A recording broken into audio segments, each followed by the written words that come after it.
What's up guys, Jeff from Sorta Healthy here. Today we're going to be talking about how you should be warming up your personal training clients. I think this is an interesting topic because I have found that trainers usually fall into one of two categories when it comes to warming clients up. In the first group, you have trainers who either don't warm their clients up at all, or they do very little to prepare their clients for the upcoming session. I think that most of us know that this way of doing things isn't ideal. You also have trainers who do very elaborate and time-consuming warm-ups with their clients. This of course is way better than doing too little, but complicated warm-ups oftentimes aren't practical or even appreciated by clients depending on a few factors. My goal of today's video is to give you a simple to follow formula that will ensure you're always doing enough to prepare your client for their session without going overboard. Throughout today's video, we'll be referencing the workout chart that I use in my training business. This chart, along with all the other forms that I use in my business, are free to download at this link located in the video description. When I say free, they're really only 99.9% free. All I ask for in return for the forms and for the information presented in this video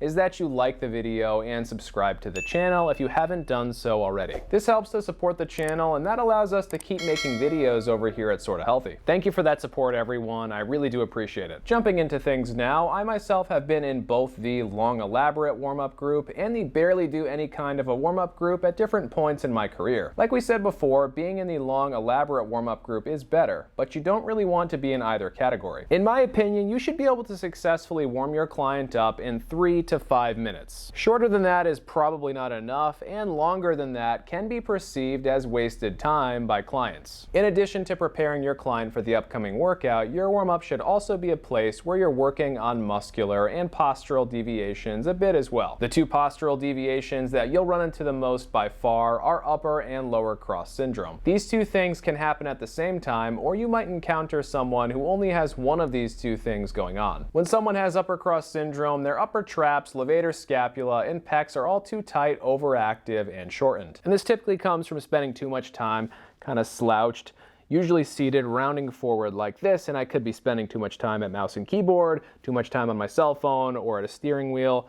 List goes on, you get the idea. Anyways, when you have this going on, the rhomboids, lower traps, and serratus interior are all lengthened, tight, overstretched, and weakened. Unfortunately, this muscular imbalance can cause neck, back, and shoulder pain, and it can make certain orthopedic issues more likely to pop up in the future. Upper cross syndrome can cause headaches and a bunch of other bad things too. Lower cross syndrome looks like this, and it's kind of the same thing, except now it's happening in the lower body. When someone has lower cross syndrome going on, their hip flexors and spinal erectors are too tight and shortened. In lower cross syndrome, a person's glute and core muscles are too weak, underactive, and they're locked long, aka over-lengthened. Upper and lower cross syndrome both primarily come from being too sedentary or sitting with a bad, slouchy posture too often. Both of these two things will typically affect how someone feels and moves. Now, upper and lower cross syndrome are both chronic conditions that usually take years to form. We can't expect our puny little 3 to 5 minute warm-up to make a big dent in a problem as big as this. This being said, our warm-up can be a piece of the overall puzzle to help our clients deal with these issues. Due to this, I do recommend that you screen your client's posture in your initial assessment, which your assessment should be done in session number 1 or session number 2. I have an older video that goes over how I do assessments. It doesn't cover posture analysis in depth, but that's something I'll go over in future videos. This brings me back to this list of overactive and underactive muscles for these two postural deviations. Our warm-up should initiate lengthening some of the muscles that are shortened and overactive, and it should engage some of the muscles that are locked long, overstretched, and underactive. So let's check some boxes on what a good warm-up should be then. 1. A good warm-up needs to prepare the client for the upcoming workout. 2. A good warm-up should address muscular imbalances. Our warm-up will not be enough to fix these things on its own, but it should help to offset some of our clients' less than ideal patterns, at least temporarily. 3. Our warm-up should change a bit session to session. And 4, our warm-up shouldn't be boring and it should highlight our value as a fitness professional. Don't you dare have your client walk on a treadmill as their warm-up during their session. If they want to do that before their session, that's great. But if you have them do steady state cardio for their warm-up during their paid time with you, you will eventually be perceived as a low value trainer Mark my words. Anyways, back to these 4 things. That's a lot to get done in 3 to 5 minutes, huh? To be honest, it is. You really don't have any time to spare if you're doing things well here. Like I said in the beginning of this video though, I do have a formula to simplify all of this stuff. Every time you warm up a client, I want you to have them do some self-myofascial release, and I want you to have them do 2 different movements in addition to that SMR. This means that in total, you will have your client doing 3 different things for their warm-ups. The 2 movements in addition to the SMR can both be dynamic, or one can be dynamic and one can be a static stretch. It ultimately depends on the client and what you have coming up in the session, but we'll get into more detail on that soon. In terms of the SMR or self-myofascial release, usually I'll have my clients foam roll. That being said, other devices can be used here as well, so use your best judgment. After your client walks through the door and you greet them, pretty much right after that, your next questions should be something along the lines of, how are you feeling today and are you sore anywhere? It's good to ask these questions to build rapport and to get things flowing, but your client's answers to these questions could have an effect on the upcoming session, especially the warm-up. If my client's back is bothering them coming into a session, our warm-up could look a little something like this. We might start things off with some foam rolling of the back, making sure to not put pressure on the low back since that can actually make low back issues worse. After doing that for about 40 to 60 seconds, spending a little extra time on tighter areas, we could move to the half kneeling hip flexor stretch. This is a great static stretch for the hip flexors, which are shortened when someone has lower cross syndrome. Stretching out the hip flexors like this can take some pressure off of the low back, and I'll want to spend about 30 seconds per side here. The third thing that I'd want to do with this client would be something dynamic that would prepare them for the upcoming session. Let's say we have some challenging lower body moves coming up early in the session. To start to prepare my client for those, I'm going to have my client do some slow eccentric bodyweight squats while keeping their core tight. I'll have my client do about 15 of those. And if this is a beginner client or someone who's a little bit less advanced, I could always have them do this down to the bench as well. In this case, I specifically want them to focus on their core a little bit extra as they're squatting because that will help them in the upcoming workout, and it could improve the way their back is feeling a bit as well. Let's say I have a client coming in who has some noticeable kyphosis going on, aka upper cross syndrome. Let's also say this client isn't all that sore anywhere and we're about to do a total body workout. I could start this client off with some thoracic foam rolling with their arms open wide like this. Essentially, we're trying to loosen our client's pecs that are locked tight and short, and we're trying to put a little bit of slack back into those shoulder blade retractors like the rhomboids before we ramp up the intensity. If my client feels any spots that are extra tense, I'll have them hang out on that area for a little extra time. After doing the self-myofascial release, I can either take my client through 2 dynamic movements or 1 static stretch followed by 1 dynamic movement. If I go for the static and dynamic approach, maybe I'll have them do some pec openers either against a door frame or against a rack. My client is kind of stuck like this,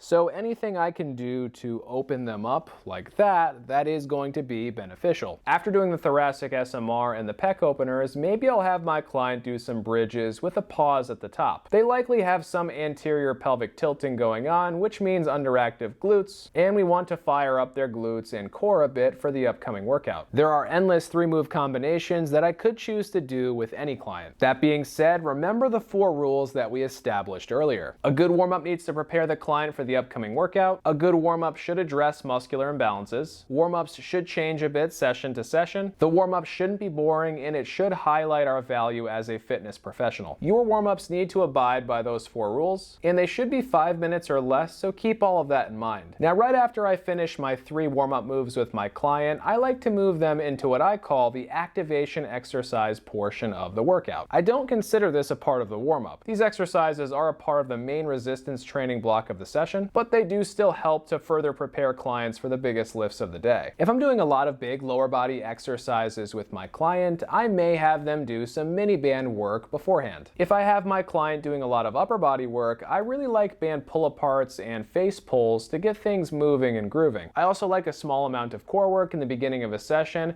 to get those core muscles fired up, leading into those bigger compound lifts. Now make no mistake, I'm not pulling an NASM on you guys and saying that you should do all of or the majority of your core work in the beginning of your session. You shouldn't do that. Most, if not all of your core work should be done towards the end of your session alongside other accessory work. That being said, a dynamic core exercise like the torso rotation fits into this activation portion of the session perfectly. Now we're going to take a quick detour to the workout chart to see what all this looks like on paper. So we're not going to be breaking down how this chart works in today's video. I do actually already have 2 videos that focus on explaining pretty much all of that. Today we're focusing on this warm-up section up here, and then what comes right after the warm-up as well. So we're looking at a client who's already been working with me for a while. She's about 20-ish sessions in already, as you can see up here. This client has upper and lower cross syndrome, but she doesn't have a severe case of either, and guess what? All of this makes her a very average client. Most average people will have some of both of these things going on. It's just a matter of how bad it is and what impact it's having on their quality of life and movement. Anyways, in this session here, our warm-up consists of foam rolling the hamstrings and calves, and while doing that, if we feel a spot that's extra tight, we'll be hanging out there for a little extra time. After doing that for 60-ish seconds, we'll be moving on to the half kneeling hip flexor stretch, and we'll be holding that for about 30 seconds per side, give or take. After that, we have our walking quad stretch to get some dynamic movement in before beginning the actual resistance training. After the 3 warm-up moves, I want 1 to 3 activation exercises to help prepare my clients for the biggest lifts of the day. Since we have a challenging blend of upper and lower body exercises coming up, I'm going to start my client off with lateral band walks, clamshells, and pal-off presses. My activation phase will consist of 2 sets of all of these things before moving to the bigger moves like lunges, for instance. In the next session, we're foam rolling the thoracic spine. We're spending some extra time stretching out the pecs, and then we'll be doing a few arm circles with a few hugs mixed in. Our only activation move after the warm-up today is going to be the torso rotation. If I felt like my client needed it, I could throw this dumbbell bridge into the activation phase as well, but that's not my game plan for this day. Right after the warm-up and torso rotation, I'd start to tackle some of the bigger moves like RDLs and dumbbell bench press. In this session here, we're going to be doing some self-myofascial release on the quads and hip flexors. Then we're going to be doing some dynamic knee hugs, moving back and forth across the room. And then after that, we'll be doing some alternating shoulder taps, trying to keep the torso stable to get some extra core activation. And we'll be doing each one of these things for roughly 60 seconds. After that, I'm going to have my client do some forward and backward monster walks to prime their lower body for some of the bigger lifts. And then after that, we're going to do some half kneeling lifts with a dumbbell. We do 2 sets of each of those things, and they would be our activation exercises before the biggest lifts of the day. So hopefully seeing all of this stuff laid out on paper gives you an even better idea of what the beginning portion of your session should look like. Anyways, moving on now, what is your stance on warming clients up? Are you a minimalist when it comes to warm-ups? Do you think longer warm-ups are best? Or do you prefer something in between? Let me know your thoughts down below in the comments. Of course, what you do warm-up wise should partially be dictated by your client, their goals, and how long your sessions are, but hopefully you can use what we went over today as a baseline. In other words, you should be able to say that your warm-ups check all of the boxes that we mentioned earlier in this video. And that's all that we have for today, everyone. If you haven't already, please consider liking the video and subscribing to the channel, because both of those 2 things do help the channel to grow,